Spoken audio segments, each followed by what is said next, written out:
तो यह है हेली, जिसे हॉक तुआ के नाम से भी जाना जाता है। और अब तक बहुत से लोग चाहते हैं कि हेली को जेल में डाल दिया जाए। यहां क्या हुआ? तो हेली 21 साल की है, एक छोटे से टेनेसी के शहर में रहती है और वह एक फैक्ट्री में काम करती है जो वेंडिंग मशीनों में इस्तेमाल होने वाले स्प्रिंग्स बनाती है। लेकिन एक रात हेली और एक दोस्त वे नैशविल में शहर में बाहर हैं और वे काफी नशे में हैं और वे कुछ लड़कों को देखते हैं जो एक यूट्यूब सीरीज के लिए सड़कीय साक्षात्कार कर रहे हैं। और ये लोग अंततः हेली के पास आते हैं और उसके साथ एक सड़कीय साक्षात्कार करते हैं। बिस्तर में ऐसा कौन सा एक मूव है जो हर बार एक आदमी को पागल कर देता है? हाँ, तुमने वीडियो देखा है, मुझे तुम्हें दिखाने की जरूरत नहीं है। और तुम शायद यह भी जानते हो कि नशे में धुत साक्षात्कार के बाद वे लड़के घर जाते हैं और हेली के क्लिप्स को सोशल मीडिया पर अपलोड कर देते हैं और टिकटॉक पर क्लिप वायरल हो जाती है लगभग तुरंत। यह वायरल हो जाता है और लोग इसे फिर से पोस्ट कर रहे हैं और बहुत जल्दी यह लाखों बार मीम बन जाता है और लोग हेली को हॉक तुआ लड़की कहना शुरू कर देते हैं। और यहां से हेली वास्तव में इस स्थिति में सबसे समझदारी भरा काम करती है। वह कहती है, नहीं, मैं इस पर लाभ उठाने वाली हूं। और इससे पहले कि तुम जानो, उसकी सोशल मीडिया पर काफी ध्यान मिलने लगता है और उसे ढेर सारे फॉलोअर्स और प्रशंसक मिल जाते हैं। वह एक प्रबंधन कंपनी के साथ साइन करती है। उसे पॉडकास्ट पर आमंत्रित किया जाने लगता है। पॉडकास्ट पर। ओह मेरे भगवान, आपका बहुत बहुत धन्यवाद। ये आपका पहला पॉडकास्ट है? पहला कुछ भी? जी हाँ मैडम। और अचानक उसे जैक ब्रायन के कॉन्सर्ट में स्टेज पर बुलाया जाता है। वह मेट्स के खेल में औपचारिक पहला पिच फेंक रही है। यह सब इसलिए हुआ क्योंकि वह नशे में थी और एक वीनर के बारे में मजाक किया। अब अंततः वह जेक पॉल की मीडिया कंपनी के साथ मिल जाती है और वह अपनी लोकप्रियता का फायदा उठाकर अपना खुद का पॉडकास्ट टॉक तुआ शुरू करना चाहती है। और ऐसा लगता है कि वह अपने वायरल पल का पूरा फायदा उठा रही है। वह बहुत पसंद करने योग्य है और बहुत से लोग उसे पसंद करते हैं। जल्द ही वह एक अलग प्रकार के उद्यम में शामिल हो जाती है और यही उसे मुसीबत में डाल देता है। अब इस सब के दौरान वह कुछ क्रिप्टो भाइयों के साथ साझेदारी करती है और वह और क्रिप्टो भाई वे उसकी अपनी मेम कॉइन लॉन्च करने जा रहे हैं जिसका नाम होगा हॉक। तो लॉन्च से पहले उसने कथित तौर पर कुछ प्रशंसकों को कुछ मुफ्त हॉक टोकन दिए और उन्हें इस रोमांचक अवसर में शामिल होने के लिए प्रेरित किया। और सभी बहुत अमीर होने वाले हैं। एक मेम कॉइन को बढ़ावा देने में क्या गलत हो सकता है? लेकिन मेम कॉइनों के बारे में एक बात है, मेम कॉइन्स या मेम्स पर आधारित क्रिप्टो, इनका इतिहास पंप और डंप स्कैम्स का रहा है। और इन्फ्लुएंसर्स और कभी कभी सेलिब्रिटीज वे कभी कभी अपने प्रशंसकों पर ये मेम कॉइन थोप देते हैं और आप जानते हैं यह सब एक धोखा निकलता है और प्रशंसक अंत में ठगे जाते हैं। और हेली को इस बात का पता होना चाहिए कि मेम कॉइनों की यह छवि है, क्योंकि फॉर्च्यून मैगजीन के इस इंटरव्यू में वह लोगों को आश्वस्त करती है कि उसकी मेम कॉइन निश्चित रूप से एक कैश ग्रैब नहीं होने वाली है। ठीक है, आप सब अपने सोलाना वॉलेट्स डालें, मैं कुछ मेम कॉइन्स मुफ्त में दे रही हूँ। और इसलिए उसके कुछ प्रशंसक इसमें शामिल हो जाते हैं और वे निवेश करते हैं और इसे खरीदते हैं क्योंकि वे इससे बहुत अमीर होने वाले हैं। और फिर आखिरकार बड़ा दिन आता है और बूम, मेरी हॉक मेम कॉइन लाइव है।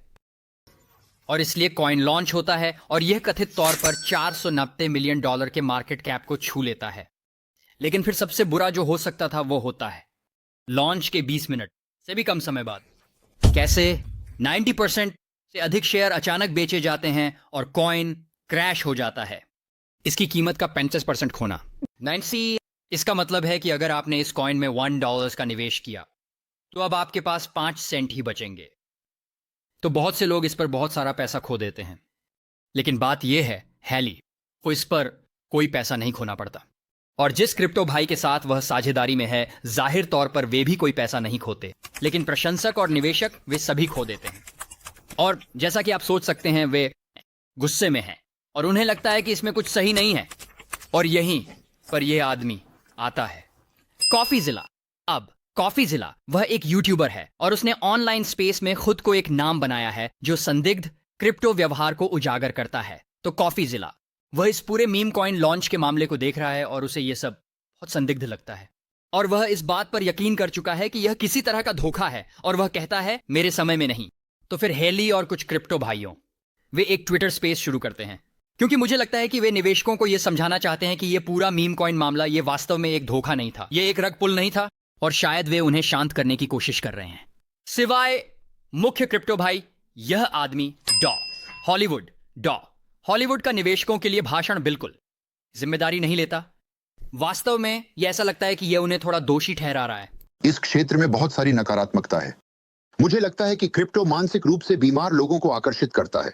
इस चीज में है ना, ज्यादातर अगर आप लोग क्रिप्टो में हैं तो आप ज्यादातर मानसिक रूप से बीमार हैं, और मैं खुद को मानसिक रूप से बीमार मानूंगा कि मैं अभी यहाँ हूँ। हम वास्तव में मजे करने की कोशिश कर रहे हैं, हम कुछ कूल करने की कोशिश कर रहे हैं। हम उन लोगों को मुफ्त में मीम टोकन देने की कोशिश कर रहे हैं जिन्होंने पहले कभी कोई क्रिप्टो नहीं लिया, कोई भी मीम टोकन। और तुम लोगों को मेरे पैर छूने चाहिए, और कॉफीजिला वहां स्पेस में है और भाई बस अपने बोलने के मौके का इंतजार कर रहा है, और जब उसकी बारी आती है तो वह उन्हें बताता है कि क्या चल रहा है। मेरे सवाल हैं।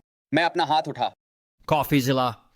अरे, ये मेरे जीवन में अब तक देखी गई सबसे दयनीय भयानक लॉन्चों में से एक है। ठीक है, तो तुम यहां क्यों हो? मैंने इसे कुछ समय से चेन पर ट्रेस किया है। तुम लोगों ने $1 मिलियन से ज्यादा की फीस जनरेट की, जबकि तुम्हारे फैंस को रग पुल कर दिया गया। वहां स्नाइपर्स थे, लेकिन वहां आपके क्रिएटर अकाउंट से सीधे जुड़े हुए अंदरूनी व्यापार भी थे। तुम लोग क्या कर रहे हो? नहीं, ये सच नहीं है। ये सच है। यह एक तथ्य है। तो फिर डॉ हॉलीवुड कॉफीजिला के आरोप पर काफी उत्तेजित होते हुए दिखाई देते हैं। भाई, किसने अब उठाया? $1 मिलियन से ज्यादा का भुगतान किया गया। मैं तुमसे कह रहा हूं, एक फाउंडेशन जो लोगों को भुगतान करता है। और वैसे कॉफीजिला, मैं तुमसे ऐसे सवाल नहीं पूछ रहा हूं जो उन सबसे महत्वपूर्ण चीजों से अप्रासंगिक हैं जो तुमने कही हैं। किसे परवाह है कि फीस कहां जाती है? ये बिलों में जाता है। जब तुम 15% चार्ज कर रहे हो तो ये डायरेक्टर्स को जाता है। तुम 15% रग चार्ज कर रहे हो। जब तुम रग से लाभ उठा रहे हो, कोई रग पुल नहीं है क्योंकि हमने रग नहीं खींचा। मुझे नहीं पता तुम क्या कहना चाह रहे हो। ये सच नहीं है। अब इस पूरे अराजकता के बीच सबसे मजेदार हिस्सा यह है, हेली। मुझे लगता है कि वह अचानक थक जाती है और कहती है, मैं जा रही हूं, जैसे कि वह धोखाधड़ी के आरोपों के बीच नहीं है। हे दोस्तों, मुझे तुम लोगों को रोकना नहीं पसंद है, निक। तो नमस्ते। लेकिन खैर, मैं सोने जा रहा हूं और मैं तुम लोगों से कल मिलूंगा। ठीक है। कमाल। अब स्पष्ट होने के लिए और इसमें शामिल सभी के प्रति निष्पक्ष रहने के लिए, मुझे नहीं पता कि यह एक धोखाधड़ी थी या रग पुल, जैसा कि वे कहते हैं। मुझे क्रिप्टो स्पेस के बारे में इतना नहीं पता कि मैं यह फैसला कर सकूं। लेकिन जो लोग इस क्षेत्र को वास्तव में अच्छी तरह जानते हैं, वे सभी कह रहे हैं, हाँ, यह एक रग पुल था और वह कुछ संदिग्ध लोगों के साथ शामिल हो गई। अब मुझे यह पता है, दिन के अंत में फैंस और निवेशकों ने बहुत सारा पैसा खो दिया। जब हेली और क्रिप्टो ब्रोज, स्पष्ट रूप से उन्होंने बहुत सारा पैसा बनाया, तो इस मामले की छवि उनके लिए अच्छी नहीं लग रही है।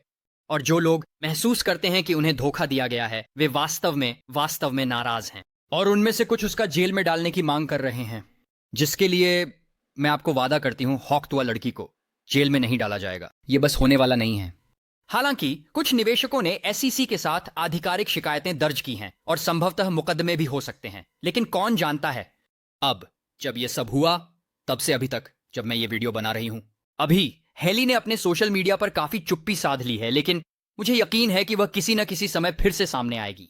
और अगर इसके आगे कुछ होता है तो मैं आपको अपडेट रखूंगी, लेकिन मेरा अनुमान है कि ऐसा नहीं होगा। मेरा मतलब है, लोग इस क्रिप्टो रग पुल के मामलों में शायद ही कभी किसी असली परेशानी में पड़ते हैं। अमेरिका में आपका स्वागत है।